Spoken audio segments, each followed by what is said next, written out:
Hello बच्चों। ये मैं आपकी चैप्टर 1 की 9th क्लास ले रहा हूँ मैं। और ये क्लास बहुत इम्पोर्टेंट है। ठीक है, इसमें मैं कुछ इम्पोर्टेंट क्वेश्चंस आपके साथ डिस्कस कर रहा हूँ मैं। ठीक है, जैसे एक क्वेश्चन है जी। फंक्शन गिवन है R टू R। इसका डोमेन भी R है, कोडोमेन भी R है, रियल नंबर है। फंक्शन गिवन है जी 4x+3। अब ये प्रूव करना है कि ये फंक्शन 1 1 भी है और ऑन टू भी है। तो भैया प्रॉपर जो तरीका है किसी भी फंक्शन को प्रूव करने का कि 1 1 है, ऑन टू है या नहीं है। ठीक है, अब इस क्वेश्चन में आप साफ दिख रहा है कि x की जो पावर है वो ओड पावर है। और कभी भी किसी x की power odd odd powered function कोई आता है तो वो फंक्शन जनरली 1 1 होता है।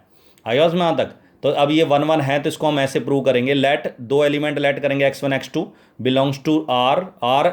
अब जब आपको पता है कि डोमेन भी R है और कोडोमेन भी R है तो आपको ये बताना पड़ेगा कि आपने इस ये जो R लिया ये कौन से वाला R है, डोमेन वाला R है, कोडोमेन वाला R है। तो ये हमने डोमेन वाला R लिया है तो ये ब्रैकेट में लिखना पड़ता है इस R के साथ डोमेन सच दैट f(x1) बराबर f(x2)। मतलब हम ये मान के चल रहे हैं कि दो डिफरेंट एलिमेंट हैं और उनकी इमेज बराबर है। मतलब कि ये फंक्शन 1 1 नहीं है। दो डिफरेंट एलिमेंट्स की इमेज बराबर आ रही है तो ये फंक्शन 1 1 नहीं है। एजम्पशन ली हमने यहाँ। अब हमें ये देखना है कि हमारी एजम्पशन ये सही है या गलत है। तो हमें क्या करना है, f(x1) बराबर f(x2)। 4 f(x1) की वैल्यू यहाँ से निकाल दीजिए। 4x1 रखेंगे, यहाँ x की जगह x1 रखेंगे तो 4x1+3। x की जगह इसी फंक्शन का यूज़ करेंगे, x2 रखेंगे तो 4x2+3। दोनों साइड 3 माइनस कर दिया। उसके बाद 4 से डिवाइड करेंगे तो x1 बराबर क्या आ गया, x2। तो आपने नोट किया कि जो हमारी एजम्पशन थी कि हमने x1 x2 को दो डिफरेंट नंबर लिया था, हम मान के चल रहे कि ये 1 1 नहीं है। हमारी एजम्पशन क्या होगी जी, रॉन्ग। मतलब x1 और x2 बराबर ही हैं, इसलिए इमेज बराबर थी। ठीक है, तो बिकॉज f(x1) बराबर f(x2) इंप्लाइज x1 बराबर x2। ये प्रूव कर दिया हमने कि x1 x2 बराबर है, इसलिए इमेज बराबर आई है। तो इसका मतलब ये हो गया कि डिफरेंट एलिमेंट्स की डिफरेंट इमेज होगी। तो f फंक्शन इज 1 1। अब ऑन टू प्रूव करना है तो लेट करेंगे y belongs to R, codomain का एलिमेंट ये इस वाले R का लिया है, कोडोमेन का एलिमेंट लिया हमने real number. Such that y बराबर f(x). हम मान के चल रहे हैं कि y जो एलिमेंट है वो तो कोडोमेन का है और f(x) किसका एलिमेंट होता है, f(x) को क्या बोलते हैं, इमेज। और इमेज किसका एलिमेंट होती है, रेंज का। इसका मतलब हमने रेंज के एलिमेंट को कोडोमेन के एलिमेंट के बराबर लिख दिया। इसका मतलब हम मान के चल रहे हैं कि जितने भी एलिमेंट कोडोमेन के हैं वो रेंज के एलिमेंट के बराबर है। मतलब कि ये फंक्शन ऑन टू है। अब हम ये देखेंगे कि क्या हमारी एजम्पशन ये सही है या गलत है। तो y बराबर f(x) की वैल्यू रख देंगे यहाँ 4x+3। f(x) की जब 4x+3 तो 3 माइनस कर दिया जी, और x की वैल्यू फाइंड करेंगे तो y-3/4। अब आपको मैंने तरीका बताया था कि लास्ट क्लास में भी कि हम y की जगह रियल नंबर, y किसको रिप्रेजेंट कर रहा है यहाँ, रियल नंबर को। कोडोमेन का एलिमेंट है y।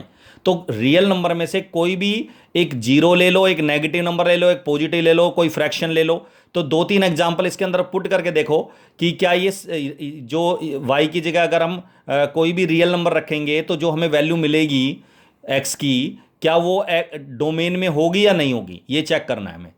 तो हमें क्या करना है, आपको y की जगह मैंने रखा जी जीरो। सबसे पहले y प्री इमेज ली मैंने जीरो, y की जगह जीरो लिया। तो मैंने देखा जीरो की प्री इमेज क्या आ रही है, x की वैल्यू क्या आ रही है, -3/4। और आप सबको पता -3/4 रियल नंबर होता है, इसका मतलब जीरो की प्री इमेज होगी जरूर। इसी तरह 1 रख दिया एक बार y की जगह पॉजिटिव वैल्यू, 1 रखा या 2 रख दो कोई भी। तो 1 रखा तो 1-3/4 तो ये आ जाएगा -1/2। ये भी रियल होता है। इसी तरह -1 लेंगे तो -1 -3 -4/4 -1 ये भी प्री इमेज है। इसका मतलब, और जनरली देखो जरा, अगर किसी रियल नंबर में y रियल नंबर है, रियल नंबर को रिप्रेजेंट कर रहा है y, अगर किसी रियल नंबर में से हम 3 को माइनस करें, 3 नंबर माइनस करें तो रियल ही रहेगा। और उसको 4 से डिवाइड कर दे किसी भी रियल नंबर को तो भी रियल नंबर रहेगा। समझ गए ना। इसका मतलब this value always belongs to real number, domain से बिलोंग करेगा ये हमेशा। For all y belongs to R, जितने भी y की वैल्यूज हैं रियल नंबर में, कोडोमेन। ठीक है, तो 10 ये लाइन को इसको यहां से लिखना for all, 10 for all y belongs to R codomain. यहां y R के साथ लिखना पड़ेगा कोडोमेन। देयर एग्जिस्ट, ये वर्ड लिखना है, ऐसा पॉसिबल है। x is equal to y-3/4 belongs to R domain such that f(x) बराबर y।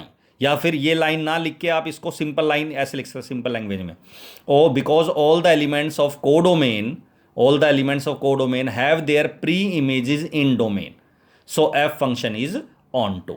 इस तरीके से वेरीफाई करेंगे। क्लियर है यहां तक। तो ये प्रॉपर तरीका होता है किसी भी क्वेश्चन को 1 1 और ऑन टू प्रूव करने का। क्लियर है यहां तक। नेक्स्ट क्वेश्चन देखो, फंक्शन है G F is a function from N to N, N domain हो गया, ये वाला एन नेचुरल नंबर जो है वो कोडोमेन हो गया। फंक्शन दे रखा जी क्वाड्रेटिक। मैंने लास्ट क्लास में बताया था जितने भी क्वाड्रेटिक फंक्शन हैं वो जनरली वन वन नहीं होते अगर उनका डोमेन पॉजिटिव और नेगेटिव नंबर से बनता है तो, मतलब डोमेन के अंदर पॉजिटिव और नेगेटिव नंबर दोनों टाइप के नंबर शामिल हैं तो। लेकिन इसमें देखा मैंने नेचुरल नंबर है ये, और नेचुरल नंबर केवल पॉजिटिव होते हैं 1 2 3 वगैरह, तो इसका मतलब बेशक से ये क्वाड्रेटिक फंक्शन है लेकिन तब भी ये वन वन होगा। और जब ये वन वन है तो इसको हम ऐसे करेंगे, लेट x1 x2 दो different number belongs to n। अब ये वाला n लिया मैंने डोमेन वाला n, तो यहाँ डोमेन लिखेंगे सच दैट f(x1) बराबर f(x2)। f(x1) की वैल्यू इसी से निकलेगी, x की जगह x1 रख दिया दोनों जगह, x1 का square plus x1 plus 1, f(x2) रखेंगे तो x2 का स्क्वायर प्लस x2 प्लस 1, समझ गए ना। उसके बाद दोनों वैल्यू को एक साइड माइनस करेंगे तो 1 में से 1 लेस हो जाएगा, और x1 के स्क्वायर में से x2 का स्क्वायर माइनस हो गया, x1 माइनस x2 हो गया। इसके दो फैक्टर बन गए जी, एक बार माइनस और एक बार प्लस, क्लियर है। और x1 माइनस क्या हो गया x2। आपने देखा ए स्क्वायर माइनस बी स्क्वायर के दो फैक्टर बन गए थे, कॉमन आ गया था, x1 माइनस x2 कॉमन आ गया, तो यहाँ बच गया x1 प्लस x2 प्लस 1, इसकी जगह 1 बच गया, ये कॉमन निकाल लिया था। अब इन दोनों की मल्टीप्लाई जीरो आने का मतलब या तो ये जीरो होगा या ये जीरो होगा, लेकिन हमने देखा ये वाली वैल्यू जीरो नहीं हो सकती। क्यों नहीं हो सकती जीरो के बराबर? क्योंकि x1 और x2 नेचुरल नंबर को रिप्रेजेंट कर रहे हैं, और नेचुरल नंबर का सम कभी नेगेटिव नहीं होता, और जब ये नेगेटिव नहीं होगा तो प्लस 1 करने के बाद कभी जीरो आएगा ही नहीं। क्लियर है यहाँ तक? तो ये कभी वैल्यू जीरो आ ही नहीं सकती। हाँ, ये जीरो आ सकती है, तो x1 माइनस x2 बराबर जीरो, तो x1 बराबर क्या आ गया x2। और अगर ये अकेली x1 बराबर x2 आता है तो इसका मतलब ये 1 1 है, तो fx1 बराबर fx2 implies x1 equal to x2 prove कर दिया हमने। सो f फंक्शन इज 1 1, इस तरीके से प्रूव करेंगे। हाँ, अगर ये नेचुरल नंबर नहीं होते तो इसका मतलब फिर ये वैल्यू भी जीरो रखता तो x1 की यहाँ से भी एक वैल्यू निकलती और यहाँ से भी, तो इससे हिंट मिल जाता था कि ये फंक्शन 1 1 नहीं है, क्योंकि x1 की दो टाइप की वैल्यू आ रही है, x1 की जो वैल्यू आ रही है दो आ रही हैं x2 की फॉर्म में। क्लियर है यहाँ तक? तो ये 1 1 नहीं होता फिर, क्लियर है। लेकिन नेचुरल नंबर की वजह से ये 1 1 है। अब आता है जी ऑन टू प्रूव करेंगे, तो let y belongs to n, n मतलब ये वाला n लिया तो कोडोमेन लिखना पड़ेगा, सच दैट y बराबर fx की वैल्यू क्या हमारे पास x square plus x plus 1। अब ये क्वाड्रेटिक आ गई, x की वैल्यू फाइंड करना करेंगे अगर हम यहाँ से, तो मैंने देखा एक x की वैल्यू फाइंड करने इजी नहीं है, क्योंकि x स्क्वायर एक जगह x है, मतलब x कॉमन निकालेंगे तब भी x प्लस 1 बच जाएगा। तो x की वैल्यू फाइंड करने का तरीका है, इसको y को एक साइड ले जाएंगे, इसी साइड ले जाएंगे, तो एक x स्क्वायर हो गया, क्वाड्रेटिक बन जाएगा ये। फिर x की रकम लिखनी है, फिर बिना x वाली रकम लिखनी है, क्योंकि x की वैल्यू फाइंड करनी है, तो ये क्वाड्रेटिक बन गई x के अंदर। अगर मैं कंपेयर करूँ इसे क्वाड्रेटिक इक्वेशन से, तो x स्क्वायर का जो कोफिशिएंट है a वो 1 हो गया, x का कोफिशिएंट b हो गया 1, और ये कांस्टेंट वैल्यू सारी कांस्टेंट की तरह मान के चलेंगे इसको, ये c हो गया जी 1 माइनस वाई। और x की वैल्यू अगर मैं d वाला फॉर्मूला लगाऊं तो ये फॉर्मूला होता है minus B plus minus under root of B square minus 4ac by 2a, ये फॉर्मूला होता है। रूट d लिख देते हैं डिस्क्रिमिनेंट, ठीक है।